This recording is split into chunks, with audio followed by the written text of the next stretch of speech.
సామెతల గ్రంథము 15వ అధ్యాయం.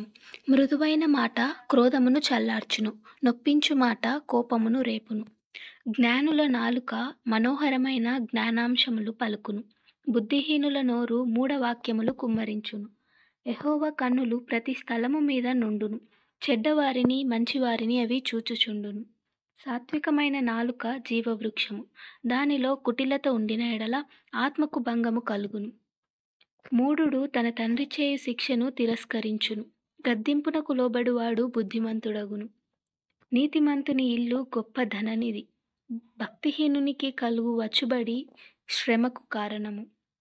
జ్ఞానుల పెదవులు తెలివిని వెదజల్లును, బుద్ధిహీనుల మనస్సు స్థిరమైనది కాదు. భక్తిహీనులు అర్పించు బలులు యెహోవాకు హేయములు, యథార్థవంతుల ప్రార్థన ఆయనకు ఆనందకరము. భక్తిహీనుల మార్గము యెహోవాకు హేయం, నీతిని అనుసరించు వానిని ఆయన ప్రేమించును. మార్గము విడిచిన వానికి కఠిన శిక్ష కలుగును, గద్దింపును ద్వేషించువారు మరణము నొందుదురు. పాతాళమును అగాధ కూపమును యెహోవాకు కనబడుచున్నవి, నరుల హృదయములు మరీ తేటగా ఆయనకు కనబడును గదా. అపహాసకుడు తన్ను గద్దించు వారిని ప్రేమించడు, వాడు జ్ఞానుల యొద్దకు వెళ్ళడు.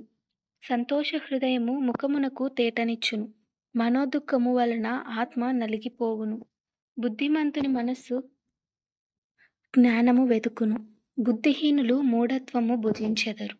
బాధపడు వాని దినములన్నీయు శ్రమకరములు, సంతోష హృదయునికి నిత్యము విందు కలుగును. నెమ్మది లేకుండా విస్తారమైన ధనముండుట కంటే యెహోవా యందలి భయభక్తులతో కూడా కొంచెమే కలిగియుండుట మేలు. పగవాని ఇంట క్రొవ్విన ఎద్దు మాంసము తినుట కంటే ప్రేమగల చోట ఆకుకూరల భోజనము తినుట మేలు. కోపోద్రేకియగువాడు కలహము రేపును, దీర్ఘశాంతుడు వివాదము నణిచివేయును. సోమరి మార్గము ముళ్ళకంచె, యథార్థవంతుల త్రోవ రాజమార్గము.